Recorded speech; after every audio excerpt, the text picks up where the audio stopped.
Welcome to Canadian Innovators, the show that celebrates innovation, entrepreneurs, and the Canadian spirit. I'm Jocelyn, and every week we introduce a new entrepreneur or expert on the economy to tell their story and unpack the challenges of keeping jobs in Canada, as well as to share ideas for economic growth and prosperity. Today on the program, we're going to introduce you to the world of innovation in office furniture. Joining me today is Byron LeClair, founder and CEO of FluidConcepts. FluidConcepts is an award-winning, industry-leading designer, manufacturer, and retailer of contemporary office furniture. Since 2001, they've been supplying unique and intelligent office furniture for our architectural, interior design professionals and dealers and end users throughout Canada and the United States. Byron started FluidConcepts in 2001 when the overall office furniture industry was in fast decline due to the dot-com bust. Prior to starting FluidConcepts, Byron spent 10 years at Technion, an industrial designer and marketer involved in the development of many products. Byron started the business as an individual person with the concept of bringing customized office product design and manufacturing, catering to the architecture and design community. Welcome to the program, Byron. Great to be here, Jocelyn. Thanks for having me. So, Byron, tell us about your journey. What led you to starting FluidConcepts? Yeah, sure. Well, as an industrial designer by trade, I always had a passion for product design and innovation. And after working for a very large progressive company in our space, I felt there was a gap in the market for calling on architects and designers directly and providing the manufacturing and design services instead of purely catalog-driven products. So we started more of a millwork company, and then we expanded into more of a highly flexible product system and platform. So yeah, that was really the backbone of it. It was just wanting to do my own thing and felt I could do it. Well, it's great when entrepreneurs take the bull by the horns and start their own business. Canada's full of entrepreneurs with great stories like yours. Byron, talk to us about Fluid's startup and growth phase. What were the challenges for you? Yeah, I mean, there were a lot of challenges starting off. First of all, it was never felt like a risky time in my life, but at the time in 2001, we bought our first house, we had our first child, we had a second one on the way, but for some reason it didn't seem risky at the time. It was a huge learning curve, constantly recalibrating the business, starting essentially with 2 people and then growing to 4 and 8. Really it was about, growing with the business. We extended and expanded it in good times, and we're more cautious in slow times. And really the mantra was stretch and grow, stretch and grow. Well, it sounds like a great concept. Byron, you have said that good design is good business. Could you tell us about the role of design in your product? Sure. I live and breathe design, and it's always been the forefront of our product and marketing strategy. So, it's inherent to everything that you do. It's not just the product you ship out the door and saying that's a great looking product. It's in the process. It's in your marketing. It's everything else. And my thought is that, design, if you put design good product and you put lots of thought into it, it creates strategic value. And there's really a multiplier effect to that because, in terms of being able to not necessarily charge more money, but really get more mind share with the product by investing in the design up front. And you can think of Apple or Tesla are great examples of this, where the products there's a lot of design put into it and they generate a lot of loyalty. So when you first started your company and you were growing, tell us what the biggest challenge for you was that you faced. And was there ever time you really questioned, is the company going to make it? I don't think I ever had that, are we going to make it? Are we going to be open tomorrow? I think COVID probably was the biggest, time that happened, where you really had to pivot.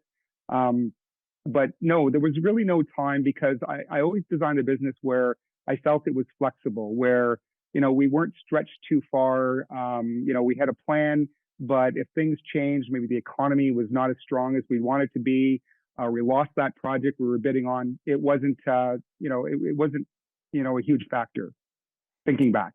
Yeah, and flexibility and the ability to pivot, especially during COVID, was critical for a lot of entrepreneurs. We're going to take a quick break, and when we come back, we're going to see some pictures you brought along with you that show your products. And you're gonna walk us through there. So don't go away. You're watching Canadian Innovators on the News Forum. We'll be right back after the break.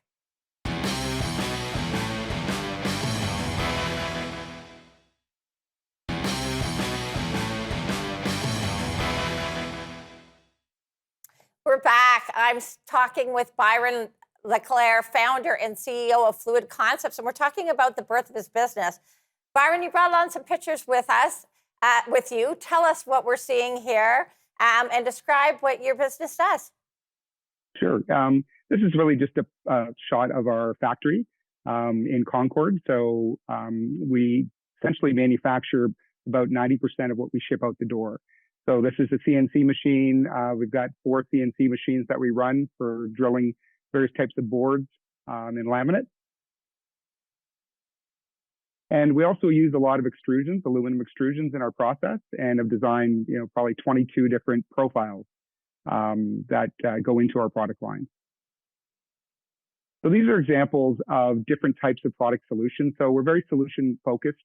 This is really a height adjustable desk in a couple of different orientations, and just showing that we really look at design, we look at color, we look at different ways that people work, whether it's high, low, or in different angles.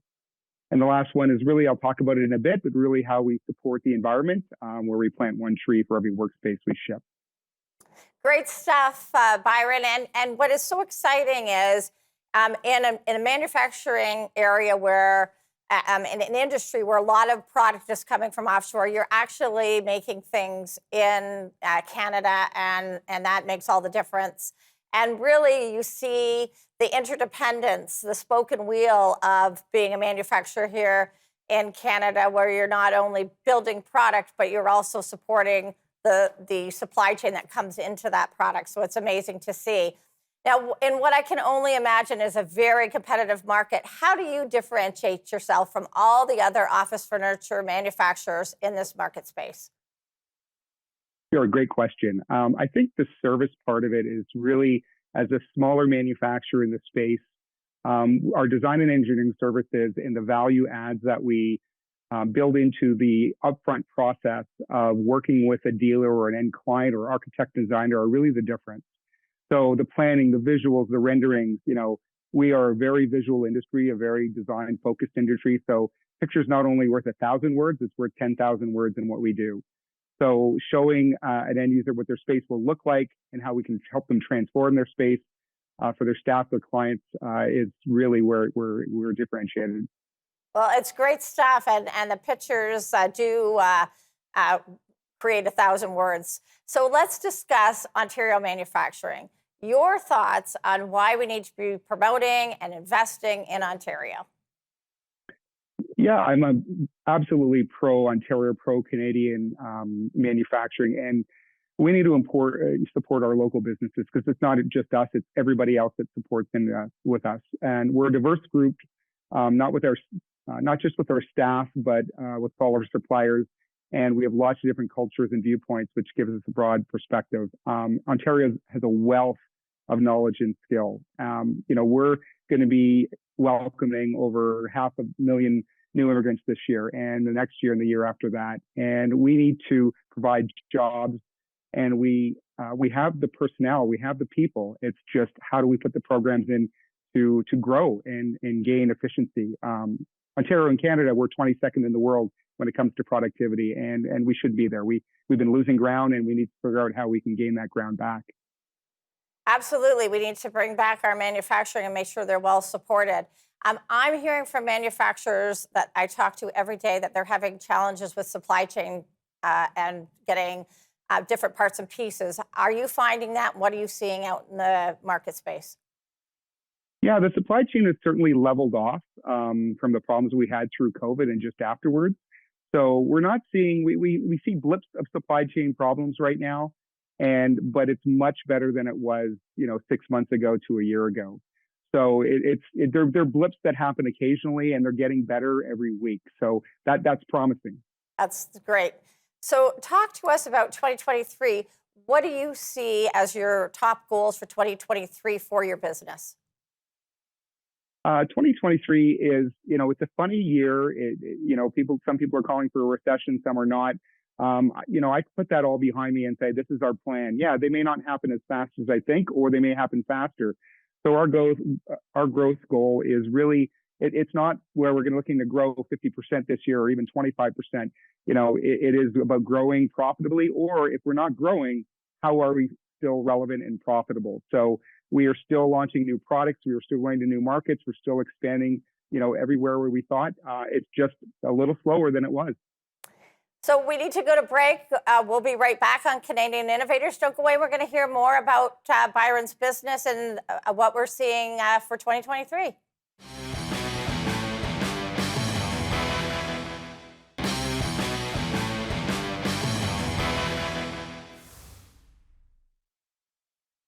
Welcome back. I'm Jocelyn Bamford. My guest today is Byron LeClair, founder and CEO of FluidConcepts, and we've been discussing manufacturing in Ontario. Byron, I know your company, FluidConcepts, takes great pains to protect the environment. Can you tell us about your program? Sure, yeah. We are consumers of natural resources, regardless of how far you are down the pipe. So, we wanted to do something, and we with my leadership team, we were looking at different ways that we could put in programs, give back, show that you were giving back and that it was important to us. So we essentially partnered with a nonprofit company called Tree Canada. And so what we do is we essentially donate to them and buy a tree for every workspace, every desk, every workstation that we ship out the door. And what they do is they take a look at deforested areas in Canada, and they focus on that area. Sounds like a great program. Byron, a lot of folks watching Canadian Innovators want to see how to start their own business. So what advice would you give someone who is wanting to start their own business? Sure. Number one is have a plan. Have a plan and have a mentor that you're working with somebody on that plan. There's lots of great business people out there, and if you just look out there, you'll find people who want to help you. Be open-minded, flexible, yet be focused. Don't just look and try to do everything. Focus on a specific area. Be passionate, and compassionate. Be a tireless motivator, coach to your team. Focus on just a few key goals. Chunk it up into a very digestible way. Roster and encourage the talents to your team. Be nimble and adaptable. I mean, there's lots of sort of coin words, but they really are fundamentals on starting your own business. All great advice. Byron, it's been said that you need nerves of steel to start a company. Did you ever have sleepless nights growing your company? And today, what keeps you up at night? Sure. I don't think you have to have nerves of steel to start a business, but you certainly have to have confidence. And yes, I've had a lot of sleepless nights over the years, whether that's starting it off and or even now. There are different types of concerns that I have. At first, you're worried about cash flow. You're worried about, are you going to get that next order? You could be worried about payroll. And as you grow, you establish your business, you start to think about other things. So the things that I think about now that keep me up at night are, how are we going to be relevant tomorrow? How are we going to, expand into the markets and really drive forward your business plan? But I think part of it is that, you have to think of contingency plans. What if something doesn't happen? Where are you going to go? And you can't just think that everything is going to go perfect, because it never does. So you got to be flexible in your thinking. You got to pivot when you need to pivot. COVID was one of those times that if, in our business in particular, if you didn't pivot and you didn't do something, we wouldn't be around. So we really had to do that. And it became, that was sort of the only time that was, a make or break. And we came through it really well. So talk to us about COVID. I know people pivoted. They had challenges getting PPE, getting employees to come to work because they were fearful. What did FluidConcepts do to keep going during COVID? Yeah, sure. We knew that furniture and office furniture sales were going to drop off like a stone, and they did. They dropped by 80% right, as soon as it happened. We shut down our business for 2 weeks. I came back in every day and figure out what are we going to do. So really, like a lot of companies, we've been manufacturing screens and different types of protective equipment. So we really just focused on that. We brought in a whole bunch of inventory that was supporting that.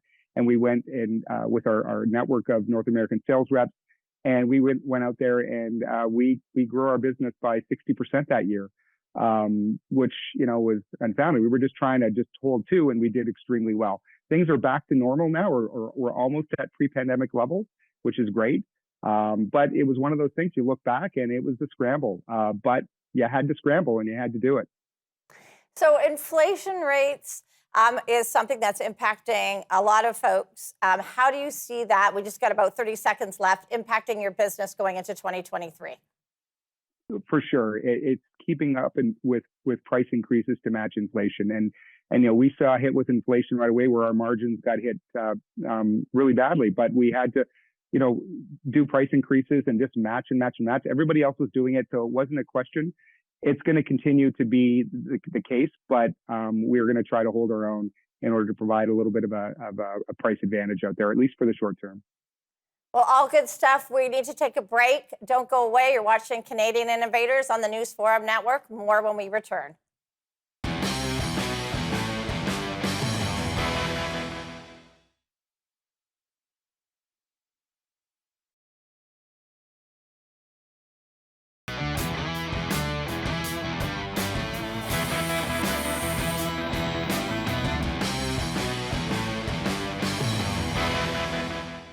Welcome back. My guest today is Byron LeClair, founder and CEO of FluidConcepts. Byron, this is the part of the show that every week I ask my guests, if they were a politician, what 3 things they would do to grow jobs in the economy. Byron, you're on the hot seat. What would you do? Sure. The first thing I do is provide more incentives to business to innovate and grow, start new businesses. There's lots of programs out there, but it's so difficult to know where they are, what they are, how you operate. So it's not only, governments putting out the programs, it's how do you access them? How do you work with those companies to find these programs? University and college business integrations with businesses, doing more there. It's a great way to find new talent for your business. And at the same time, it offers a lot of value to those schools.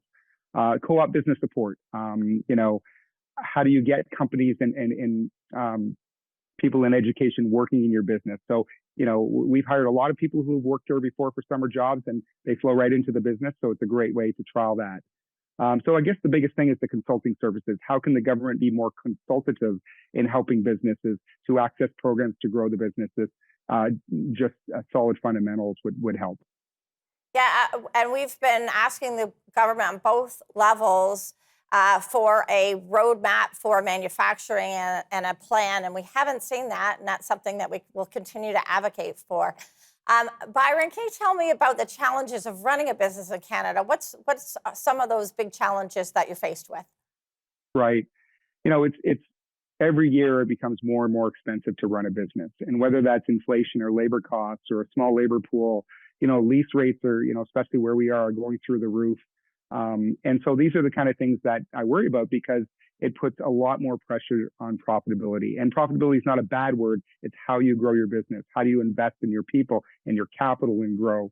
So one of the largest challenges is staying ahead and constantly thinking how we're going to gain efficiencies through automation, technology, education. In a lower tech manufacturing business like us, we have to look harder for these, particularly if you want to keep those manufacturing jobs in Canada. So skilled labor is also a challenge that a lot of manufacturers are faced with. How is that impacting your business? Yeah, skilled labor is not the biggest challenge. In the upfront office part of it, in terms of finding engineers and finding designers, yes, that's a challenge. In terms of in the production side of it, we train most of that.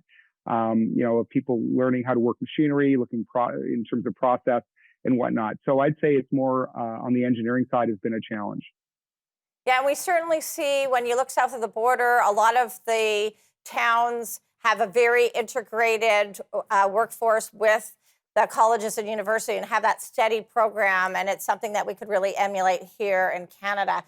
I wanted to ask you, Byron, what was the most important thing you've ever learned when running your business? I think the most important thing was how to adapt, how to adjust and innovate with calculated risks. and trust that things will go in the direction if you keep at it. The timing may not be to your expectation. It really is about adapting, adjusting. COVID was a good example of that. That was one of the biggest challenges that we were forced to. And so you take that learning and you go, how do I take that and apply it into other ways into the business? So be patient. The ship's going to start to turn in the correct direction, but it may not be to the time frame you're thinking. So just be patient and stay the course. So what motivates you? I know everybody needs a little motivation to keep growing their business. What is your biggest motivation for growing business? I think when I see the growth in my people, in my supply chain, in my customers, you look back and you go, yeah, we did some pretty cool and neat things over the years. And when you get that in your bloodstream, it really is what drives you to get up the next day and do it the same. So I think that's the biggest thing, is just seeing the growth and seeing the progress. Well, thanks, Byron, for taking the time to speak with us today and sharing the growth of your company. It's been a fascinating discussion, and we've been very happy to learn more about FluidConcepts. Thanks very much. Thank you very much, Jocelyn. Happy to be here. That's all the time we have for today. Thanks to my guest, Byron LeClair, founder and CEO of FluidConcepts. I'm Jocelyn Bamford. Thank you for watching Canadian Innovators. If you're an innovator, write to us. We'd like to hear your story, and you can send us an email at ideas@thenewsforum.ca, and we'll see you next time.